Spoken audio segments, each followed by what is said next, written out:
Chapter 1. The night before everything went completely wrong, when stuff just happened badly in a regular sort of way. Casey Green, Private Eye. The letters were brushstroked into a circle on a second-story window, so you could read them from the small-town street below. They felt so professional you couldn't tell they'd been hand-painted by an even smaller boy. Casey Green did it the evening his family moved into their old new house on the best worst day he'd ever had. All these years later, he still hadn't gotten a single client from stenciling his name backwards on the glass, but his sign had brought him a lot more business than he'd bargained for. It was past 1 a.m. on the night before Valentine's Day, and those words were projected from the light of a lamppost down below. They hovered on the ceiling over the sleeping investigator's head in a shadowy bullseye, framed by the banisters of his old wooden bed. Everything seemed quiet, except Casey shook uneasily in pajamas that barely still fit from his 8th birthday. He was almost 12 now. Yellow-white light reflected off of his ceiling and washed over the young detective's cluttered bedroom. In its glow, the tousled, brown-haired boy didn't look funny or funny peculiar. He looked handsome. Old ladies always told him how good-looking he was, and when his eyes were open, they were big and brown and smiling almost all the time. His room resembled an old-fashioned movie set filled with film noir touches.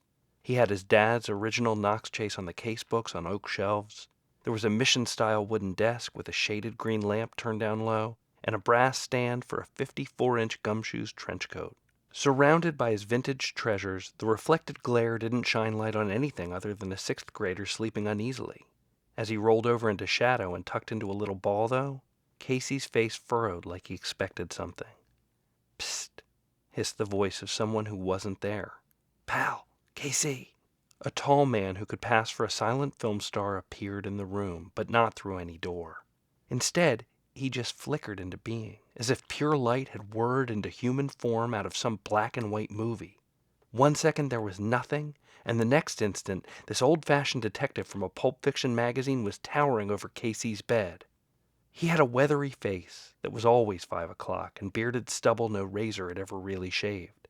Sepia-toned, like photos of somebody's great-grandfather after some war. He wore a trench coat and fedora hat covering up a full head of hair, a rumpled suit, and other people's secrets. Black and white and gray, like granite, he was both there and not there at the same time. Illuminated somehow, he seemed to pop and brighten and sputter, but there was no movie projector playing anywhere. It was like he'd walked off the set of his last film and into the present day in search of a new script to play. This was no ordinary person. It was Knox Chase, the hero of hundreds of unsolvable mysteries, and he fidgeted, impatient to get back on the case. To sleep, perchance to dream, my friend, but the rub is you gotta wake up, right now. Knox drew 2 fingers to his lips and horse-whistled. "Knox!" Casey hugged his mattress tighter, pleading. "I don't want to play chess. You don't care about a case, that's your business, but I don't take responsibility so lightly," Knox intoned. Casey opened one eye a tiny sliver and turned to ask, "What case?" "Even when you're not on a case, you're on a case, entiende?" "No," Casey groaned, and his one eye rolled closed. Knox lectured him. "Bad guys don't sleep. Not literally, of course. Everybody sleeps." "Not you," Casey surrendered, "and not me when you're around." He swung his feet over, slouched up, and heaved himself out of bed. "Why are you here right now?" "A funny feeling that something isn't right," Knox said, watching Casey don his fedora from the bedpost and snatch a contraption from the desk. "All a private eye has is his instincts. At best, a clue points due north, but it's your job to find the trail, and that's instinct." Casey chuckled as he unfurled his tin-can monoscope into a full-length spy device. He shook his head and scanned the small town's quiet streets. His dad had started reading Knox's Pearls of Wisdom to him back when he was still in his mom's womb. The real-life detective had shown up to finish his education as soon as his family got to Cornelia. Only with Knox teaching him, Casey felt like graduation was not in the plans. The Pulp Fiction anti-hero of 16 novels, 4 movies, and hundreds of comic books had never once been at a loss for lessons, and since he was stuck following around a kid in the middle of nowhere, Knox's biggest trouble was there was never enough trouble. "Do you see it yet?" Knox asked, betraying the grin he was feeling within. Casey looked harder.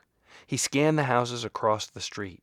Through the looking glass he'd soldered together with thick lenses and soup and sauce cans, he pored over the neighborhood inch by inch. By lucky coincidence, he finally caught a flash of something white in a tree in Memorial Square. "What is that?" Casey asked, focusing on the branches around the flashing foot, but seeing nothing more than leaves shaking. He could have sworn it was a sneaker, in a tree, in the center of town. But why would that be there? "There's one way to know something, and I mean know it," Knox began. "You mean besides you just telling me?" Casey yawned. Knox never just told Casey what he knew. "You think anybody gave me a handout when I was starting out, kid?" "Sure, with a balled-up fist." "To find out for yourself," Knox winked. Casey sighed and looked at the rumpled sheets he might not see again that night. He pulled on sweatpants over his pajamas and slipped into a pair of high tops parked at the base of his bed. "Pavement, greet our feet," Knox declared as he flickered out. It was like the film frames on a movie screen whirring to a stop. Casey laced up his shoes, muttering, "If you even have feet." "I heard that," Knox echoed invisibly. Casey rolled his eyes, grabbed his cell phone from the counter, slid the monoscope into his backpack, and put his trench coat on from the rack. Then he snuck out the door.